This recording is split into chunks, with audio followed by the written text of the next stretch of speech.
আজ আমি আর একটা মজার রেসিপি আপনাদের মাঝে শেয়ার করছি, সেটা হলো দেশি মুরগির ভুনা।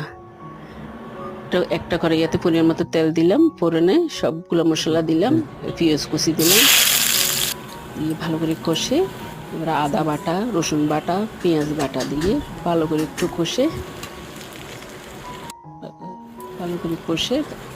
এরপরে মরিচের গুঁড়া, হলুদের গুঁড়া, ধনের গুঁড়া আর জিরার গুঁড়া, স্বাদ মতো লবণ দিয়ে ভালো করে কষে, আগে থেকে আমি মুরগিটা ধুইয়ে একটু হলুদ মেখে রেখেছিলাম আর 2টা আলু ভালো করে ভেজে রেখেছিলাম, সবগুলো দিয়ে ভালো করে কষে এক চামচ আমি টমেটো সস দিলাম, 1 চামচ টক দই দিলাম, দিয়ে একটু কষে বা সামান্য পানি দেব।